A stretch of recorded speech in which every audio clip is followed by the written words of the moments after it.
Hello guys, welcome to everybody in my channel. I am Atul Sharma. प्यारे बच्चों, प्यारे साथियों, ट्रांसलेशन के टॉपिक में जो कुछ टॉपिक भी कंटिन्यू चला हुआ है, आज की इस क्लास में टॉपिक रहेगा यूज ऑफ जस्ट एज और वुड रेदर देन। प्यारे बच्चों, जस्ट एज का प्रयोग जब हिंदी ट्रांसलेट में ठीक उसी समय शब्द वाक्य में आया हो, तब बिल्कुल ठीक उसी समय तब हम जस्ट एज का प्रयोग करेंगे। जैसे मैं बिल्कुल घर पहुंचा ही था, घर पहुंचा ही था, बिल्कुल। जस्ट एज, ध्यान देना है, जस्ट एज, बिल्कुल। आई रीच्ड होम, टेंस उसी के अकॉर्डिंग बनेगा जो ट्रांसलेशन का वे है, बिल्कुल जस्ट एज।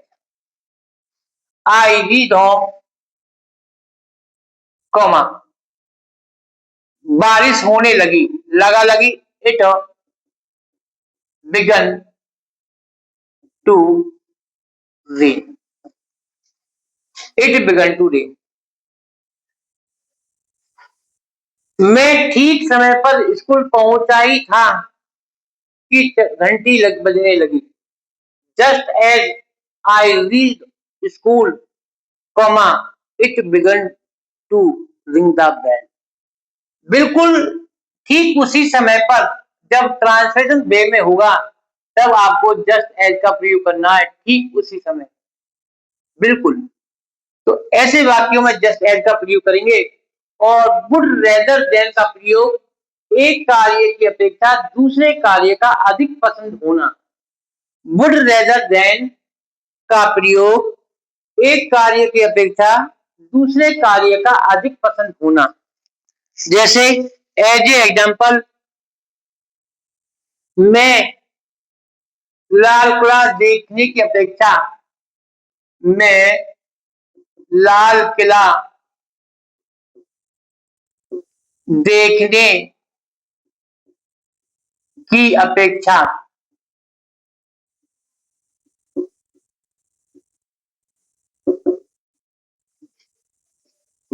कुतुब मीनार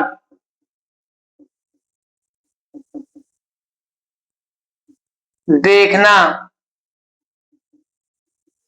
पसंद करूंगा। लाल किला देखने की अपेक्षा कुतुब मीनार देखना पसंद करूंगा। एक कार्य की अपेक्षा दूसरे कार्य का अधिक पसंद होना। तब ऐसी कंडीशन में आप वुड रेदर देन का प्रयोग करेंगे। I would rather, I would rather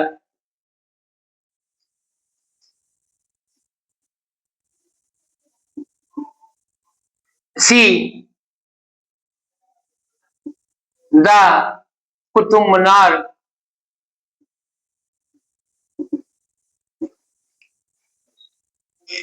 than the Red fort.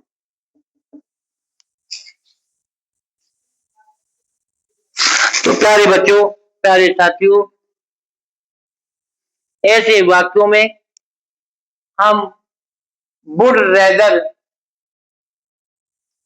Then अपेक्षा एक कार्य की अपेक्षा दूसरे कार्य का अधिक पसंद होना, मैं वहां जाने की अपेक्षा खेलना पसंद करूंगा। I would rather play a game than go there. तो इस प्रकार के वाक्यों में जस्ट एज, ठीक बिल्कुल उसी समय पर, और एक कार्य की अपेक्षा दूसरे कार्य का अधिक पसंद होना, तब ऐसे वाक्यों में वुड रेदर देन का प्रयोग किया जाता है।